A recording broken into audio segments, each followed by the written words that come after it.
Esto es Transiciones y Escenarios. Conversaciones sobre energía y ambiente. Hola a todos, este es un nuevo episodio de este podcast que queremos llamar Transiciones y Escenarios, conversaciones sobre energía y ambiente. Somos Luis Boscán Flores, Luciano Caratori, quienes habla, Mauricio Reutemann. Nuestro propósito en este espacio es reflexionar y conversar con invitados, todos ellos especialistas reconocidos a nivel nacional e internacional en distintos campos de la energía y el cambio climático. Queremos conversar sobre temas de largo plazo y de gran impacto que forman parte de la agenda de las transiciones energéticas y ambientales, con foco principal en los países de América Latina y el Caribe y analizar los probables escenarios futuros. Queremos reflexionar, queremos tener una vinculación con el público latinoamericano de habla hispana y creemos que en esta ocasión vamos a tener una linda charla con una autoridad en la materia energética. Hoy tenemos al ingeniero Carlos Garibaldi, que es el secretario ejecutivo de ARPEL, la Asociación Regional de Empresas del Sector Petróleo, Gas y Energías Renovables de América Latina y el Caribe. Carlos cuenta con más de 40 años de experiencia en el sector energético, su experiencia desarrollada principalmente en Latinoamérica y el Caribe. Es un especialista en estrategia corporativa, planificación y valoración de portafolios de E&P, desarrollo de negocios, principalmente en exploración, adquisición de activos y fusiones corporativas, diseños de términos contractuales y fiscales, diseños de rondas licitatorias y negociaciones internacionales. Carlos ingresó en sus comienzos a la industria en Amoco como ingeniero de producción de yacimiento, investigación y desarrollo. También en su carrera profesional continuó como presidente de San Jorge Internacional y asumió el cargo de vicepresidente de negocios para América Latina, luego de una fusión con Chevron. Fue socio fundador de G&G Energy Consultants y socio de Scotia Group. Fue también Managing Director de Oil and Gas M&A Américas en Harrison Lovell Group y continuó en ese cargo tras su fusión en el Standard Chartered Bank y continuó su carrera en Tecpetrol, en HSBC, en otras importantes firmas del sector, Arthur Little, y también Carlos, que es un ingeniero químico de la Universidad de Buenos Aires, que posee una maestría en la Universidad de Tulsa de Oklahoma, es miembro del consejo asesor de esa escuela de energía, tiene un MBA de la Universidad de Rice en Houston, Texas, y además es cofundador, expresidente y miembro del directorio del IAPG Houston. Carlos nos recibe y lo tenemos conectado desde su oficina, desde la oficina de ARPEL en Montevideo. Así que bueno, Carlos, ¿qué tal? ¿Cómo estás? Bienvenido y gracias por estar con nosotros. Muy bien, encantado y muy agradecido de la oportunidad, de la invitación y la oportunidad. Bueno, estamos, Luis está desde Copenhague, desde Dinamarca, nosotros en Buenos Aires.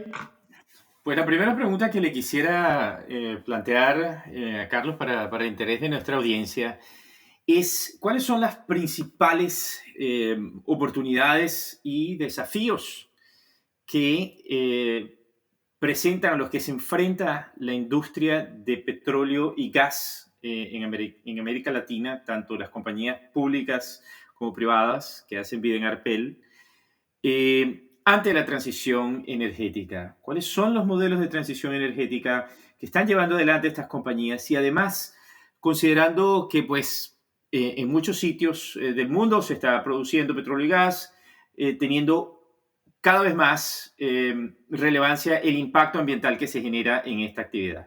¿Qué planes tienen? ¿Cómo se está desarrollando esto, Carlos? Quisiéramos escuchar. Bueno, es una pregunta compleja, ¿no? Porque las transiciones energéticas y las crecientes exigencias medioambientales en general tienen un costo elevado que no siempre queda bien claro quién debe asumirlo. Yo hablaría de dos dimensiones, una social regional y otra industrial. Hablemos primero de la dimensión social regional. Bueno, como sabemos, ha habido un notable cambio de aceleración de la actitud societal frente al cambio climático. No sé si la pandemia fue un catalizador de eso, pero hace que demanda una transición hacia las fuentes renovables de energía.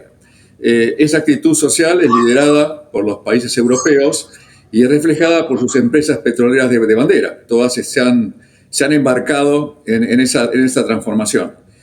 Pero tenemos que hacer la salvedad que esos son países en general importadores de hidrocarburos, con demografías dominadas por la clase media y con muy baja incidencia de pobreza, la energética inclusive, y con un alto nivel de educación cívica al respecto. En contraste, en nuestra región latinoamericana la situación es diferente y ecléctica. Tenemos países exportadores, importadores o virtualmente autosuficientes, algunos con preocupantes segmentos demográficos por abajo de la línea de la pobreza.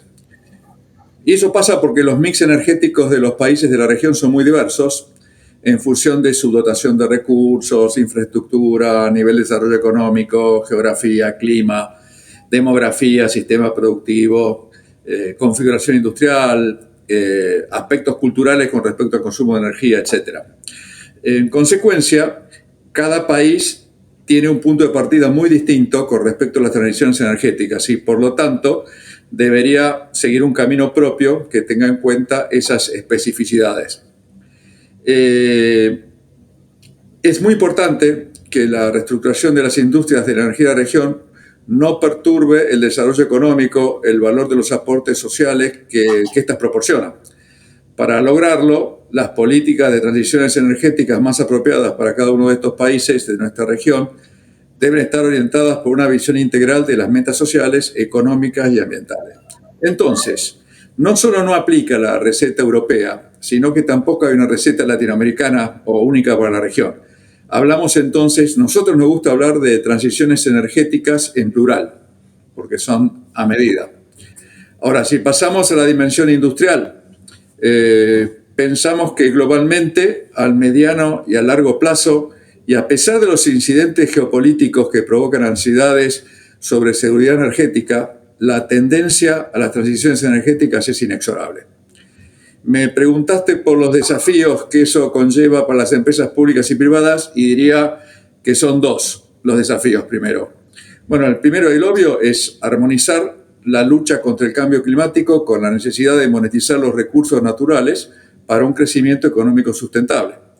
Al margen, notemos que la porción de león de esos recursos está en manos de las NOCs, de las empresas estatales, que además de su rol petrolero tienen un gran peso específico en sus economías. Entonces, eso las hace más vulnerables a estos riesgos. Y el segundo, diría que el segundo desafío me parece que es mantener la licencia social. Y para eso tenemos que mejorar mucho la capacidad de comunicación de la industria. Esa es una crítica que le hago, una autocrítica de la industria. Por ejemplo, como bien sabes, Mauricio, el offshore de Argentina tuvo licencia social durante medio siglo y hoy se ve cuestionada. Y bueno, tenemos que de alguna manera comunicarnos mejor. A veces cuando hablamos de comunicar hablamos de educar. Eso suena hasta patronizante. Yo creo que comunicarse implica escuchar, registrar, responder de manera clara, con datos, con imágenes, ejemplos tangibles, sin tanto tecnicismo y al nivel del oyente, porque estamos muy acostumbrados a hablarnos entre nosotros. Entre nosotros nos entendemos. Bueno, esos son los desafíos. Y las oportunidades, bueno, nosotros en ARPEL reconocemos la complementariedad de la fuente de energía como un principio fundamental para el abastecimiento energético. Por ejemplo, en intersección entre la seguridad energética y las transiciones energéticas está el gas natural, que provee una base ininterrumpible a la matriz. Entonces, es obvia la implicancia para el gas. Pero también hay superposición entre las transiciones energéticas y las competencias técnicas que tenemos en la industria. Por ejemplo, ya mencionamos el gas, pero nuestras competencias nos habilitan para la captura y almacenamiento subterráneo de carbonos, la geotérmica, el hidrógeno azul y la eólica offshore. Muy interesante, Carlos. Sobre todo esos elementos que mencionaste. Muchas gracias, Carlos. Precisamente en esa línea, hablabas de cierta forma y quizás con otras palabras de la cuestión vinculada con el riesgo de transición climático, ¿no? Cambios de preferencias en los consumidores, cambios de preferencias por parte de las instituciones financieras, en qué deciden financiar y qué no. Y en los últimos años, en el sector de hidrocarburos, incluyendo el desarrollo de infraestructura para los hidrocarburos, se observa cierto desierto del financiamiento, ¿verdad? Por parte quizás de fondos multilaterales, de instituciones financieras privadas incluso, que muchas veces contribuyen al desarrollo de grandes obras de infraestructura vinculadas con el gas natural, por ejemplo, ¿verdad? ¿Cómo ve esta situación en el marco de la disparada de los precios de manera previa incluso a la invasión de Rusia a Ucrania? Esa es una falta de financiamiento que evidentemente ha tenido impacto de los dos lados, afectando la oferta y también los precios que afronta la demanda en consecuencia. ¿Qué está pasando con eso? ¿Es una tendencia que se está retrayendo y se está recuperando aquel financiamiento, que se mantiene igual aún en este contexto, o que se acelera en los próximos años precisamente para evitar los efectos negativos de esta exposición a esta volatilidad también en las decisiones del inversor? Bueno, es otra pregunta compleja. Bueno, en primer lugar, es razonable que haya una cierta tensión entre seguridad energética y transiciones energéticas, pero eso no debería significar una dicotomía dialéctica, porque no son mutuamente excluyentes. Las instituciones financieras, como nosotros, están inmersas en el mismo medio social que estamos todos.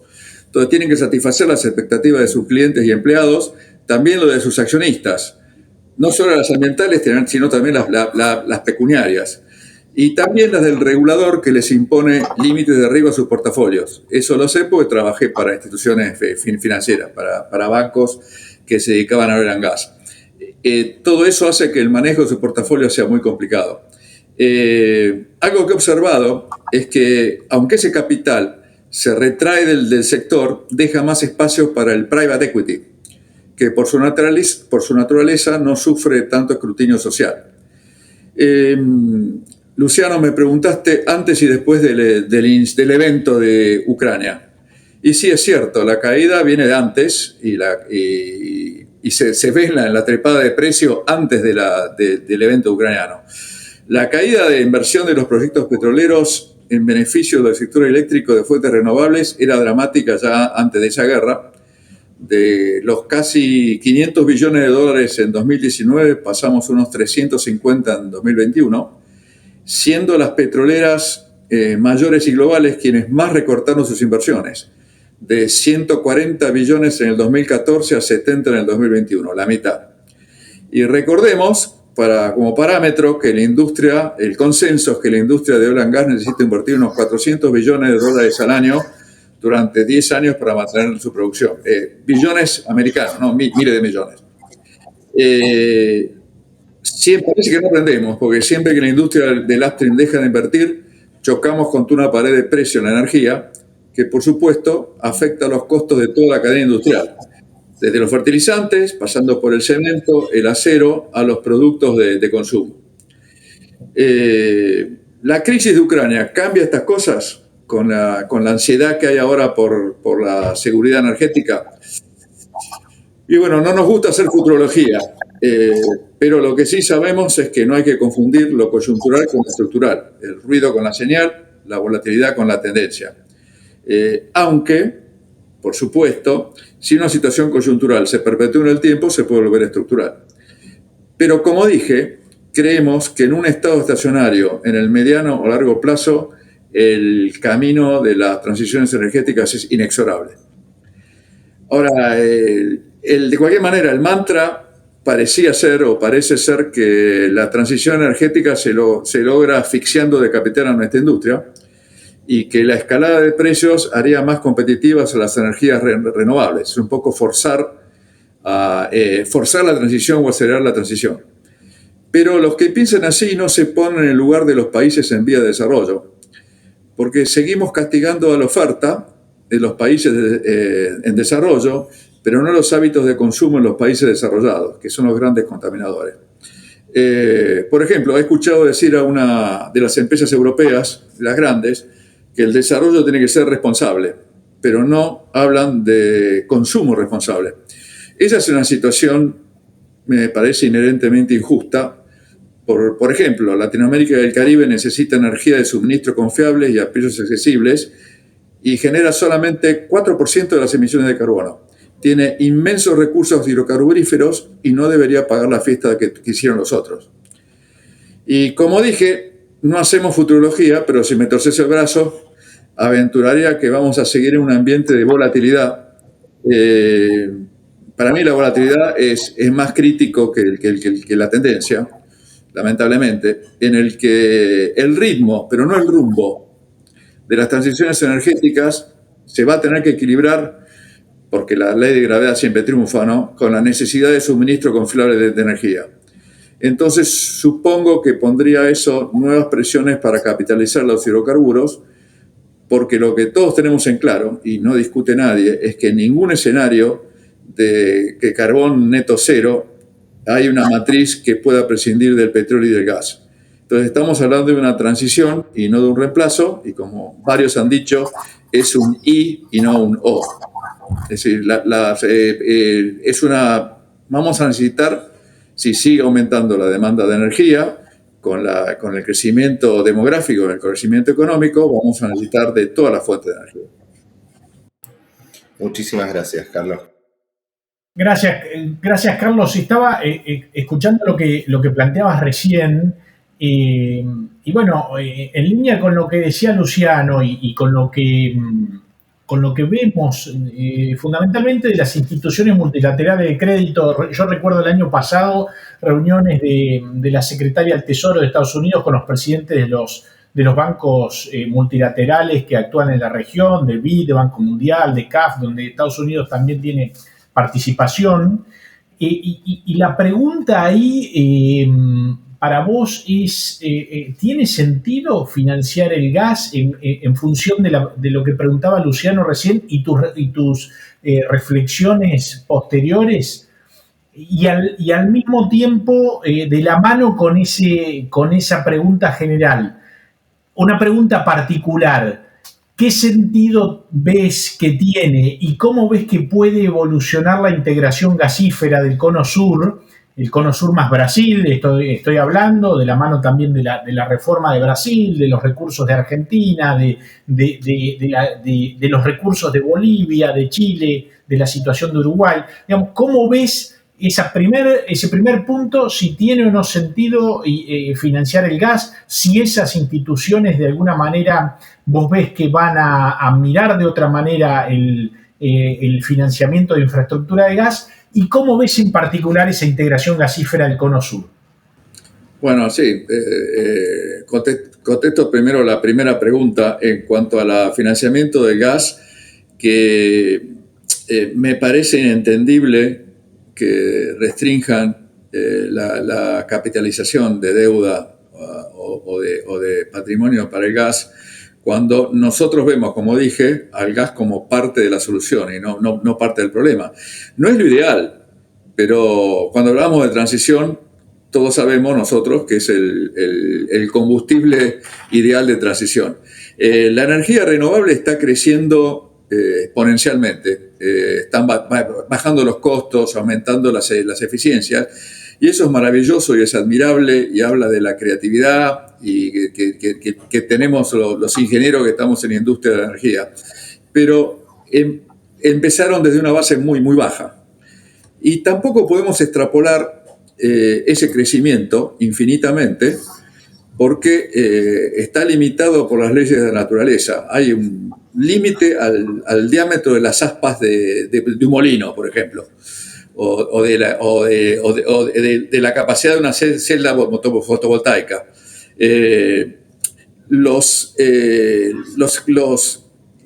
crecimientos tecnológicos están sucediendo rápidamente, pero ese ritmo de crecimiento no se puede extrapolar al futuro sin pensar también en la ley de los retornos decrecientes.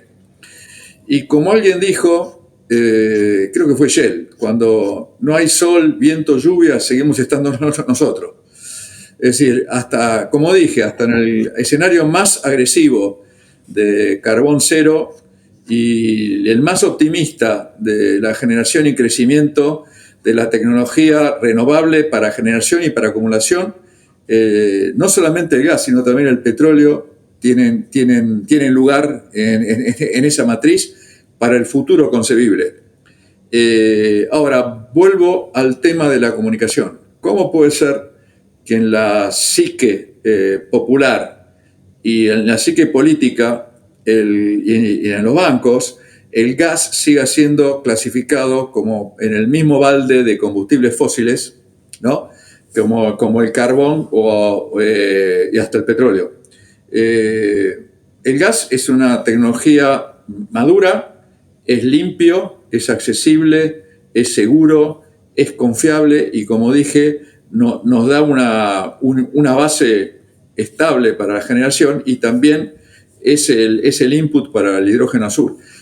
Otra vez, a lo mejor no hemos sido capaces de comunicarlo. Pero al mismo tiempo, como contrapartida, los productores de gas tienen que enfocarse también en reducir su huella de carbón, minimizar sus pérdidas de venteos, y pérdidas y venteos a través de la cadena de valor. Las instituciones necesitan transparencia de las empresas. Si las empresas son transparentes y si muestran los riesgos, exhiben sus riesgos, van a tener más facilidad para acceder al financiamiento. Y volviendo a la pregunta anterior, yo creo que se ve un poquito de más apertura al financiamiento cuando uno compensa las emisiones, etcétera. Sí, para ver, hay una retracción general, pero también se ven los casos en particular. Ahora, pasando a tu segunda pregunta, que es la integración en Latinoamérica del gas. Bueno, cuando a Gandhi le preguntaron qué pensaba sobre la civilización occidental, él respondió que sería una excelente idea. De la misma manera, la integración gasífera del cono sur, del cono norte, y si soñamos a lo grande, eventualmente entre los dos conos, sería algo magnífico. Pero tiene muchos retos. No soy muy optimista. A la falta de infraestructura suficiente y al costo que implicaría construirla, se suman la falta de concertación de políticas energéticas entre países y hasta la falta de políticas energéticas consistentes, internas, en algunos países, que a veces quedan a la merced de los vaivenes electorales entre opuestos ideológicos, que estamos viendo ahora. Es decir, estamos en una época de polarización a nivel global y a nivel regional también, y países que tenían una cierta estabilidad institucional y tenían alternancia política entre dos centros, dos partidos centristas, ahora se han polarizado. Y aparte hay otro problema para la contraintegración, que a veces hay cicatrices por conflictos históricos. Entonces, en Latinoamérica tenemos abundantes recursos, por ejemplo, en Vaca Muerta, en Perú, en Bolivia, en el offshore venezolano y también parece que en el offshore colombiano. Teóricamente, la monetización se debería ver facilitada por las presiones de la demanda, como el gas, como combustible de transición. Eso invitaría a construir más infraestructura para el midstream, para llevar el gas de los campos al puerto, infraestructura en el puerto para GNL transoceánico y también el GNL de baja escala, que no olvidemos que atiende a recursos gasíferos desconectados de los grandes mercados o atienden a mercados que no están alcanzados por los gasoductos. Eso en teoría. Enfoquémonos en el cono sur, que es lo que me preguntaste más específicamente. Bueno, en el cono sur ya hay un cierto nivel de infraestructura, de integración, pero podría ser más eficiente. ¿Cuáles son los síntomas de la poca integración? Por ejemplo, que Bolivia no exporte gas a Chile, que Perú exporte GNL a tierras lejanas y Chile lo importe de tierras lejanas, cuando esté un país al lado del otro. Que se hayan violado contratos de suministro entre países vecinos. Entonces, por ejemplo, la oportunidad. Chile se está destetando del carbón. por lo que además de sus esfuerzos de energía renovable necesita gas. Lo que nosotros observamos es que las empresas quieren hacer el esfuerzo por lograr la integración, pero los que hay que convencer es a los gobiernos para que tomen la decisión política. Eso es obvio porque varias de nuestras empresas asociadas quieren aumentar su producción y nos preguntan, nos piden que trabajemos en el tema, porque quieren exportar sus excedentes, naturalmente, primero a la región, a precios mucho más modestos que los que tendrían que pagar si tienen que comprar el GNL Spot. Entonces, han decidido ofrecer precios razonables, ¿no?, que compitan muy favorablemente con importar GNL a la región. Y bueno, en ese aspecto en Arpel estamos empecinados en tratar de ayudarlas y fomentar el diálogo entre oferta y demanda con agencias reguladoras y con ministerios. Bueno, muy bien, muchas gracias, Carlos. Ahí no sé si queda alguna pregunta de Luciano. ¿Tenías alguna pregunta adicional? Voy a aprovechar que Carlos volvió a tocar un tema que bueno, como ustedes saben, me interesa bastante volver a tocarlo también, y es volviendo a la cuestión esta vinculada con los riesgos, antes de que respondieras la cuestión de la integración para el caso particular del Cono Sur.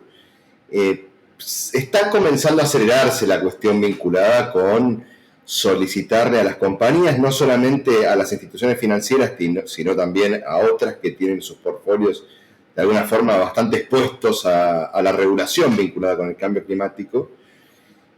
Algo que comenzó como una serie de recomendaciones por parte de la TCFD sobre cuál es la exposición que tienen las compañías a este tipo de regulaciones. Luego el G7 y el G20 comenzaron a escalar las declaraciones, de alguna forma prefigurando una obligatoriedad de realizar algunas de las divulgaciones sobre la exposición que antes eran optativas, y ahora hace poco la SEC propuso una recomendación sobre la divulgación estandarizada de estos riesgos. ¿Cómo ven la eventual obligatoriedad de aplicar un estándar para divulgar estos riesgos de transición por parte de las compañías, en este caso de las de oil and gas, pero posiblemente también de otras que tienen alta exposición a este tipo de cuestiones? ¿Facilita, dificulta el manejo de los riesgos? ¿De alguna forma ayuda a extender lo digo en inglés, el awareness sobre la cuestión en algunos espacios que antes lo preferían ignorarlo? ¿Cómo ves esto? Bueno, yo no lo vemos tan dramático, no lo vemos como una ayuda a confrontar los riesgos, por más que a priori suene antipático porque suena como una imposición, ¿no? Pero de la misma manera, los reguladores siempre han puesto imposiciones que fueron útiles. Por ejemplo, la calidad de la reserva. Y estandarizar la forma que reportan las compañías. Nosotros, desde hace 20 años que venimos atendiendo los desafíos del cambio climático, y ahora empezamos a hablar no de cambio climático, sino de transiciones energéticas. Ya se aceptó el cambio climático. Y ya todos compramos la transición energética y tratamos de contribuir el desarrollo de hojas de ruta para países de la región. Y ya hace 5 años que venimos poniendo un fuerte foco en la adaptación y gestión de riesgos derivados del clima a través de nuestro grupo de cambio climático. A modo de ejemplo, en 2021 tuvimos 5 talleres virtuales con expertos y referentes a nivel mundial para ver las distintas aristas, como la gestión corporativa, los riesgos climáticos, herramientas de identificación y cuantificación, finanzas sostenibles, coordinación multisectorial y las expectativas de las reaseguradoras. Bueno, sorprendentemente, a lo mejor para la generalidad de la gente, las compañías ya estaban trabajando en esto. La armonización de criterios y herramientas para la gestión de los riesgos de clima son importantes porque facilita la incorporación en las matrices corporativas de riesgo. Es un riesgo que tenemos en todas sus dimensiones. Proporciona un marco común para el reporte. Si por el inversor va a poder comparar manzanas y manzanas. Facilita la articulación público-privada y va a facilitar el acceso a la fuente de financiamiento. Porque no solamente los reguladores lo hacen por los inversores, requieren transparencia y divulgación de los riesgos. Yo, por ejemplo, cuando quiero saber que una empresa que cotiza ADR es lo que verdaderamente piensa sobre los riesgos de su país, leo lo que le reporta al SEC.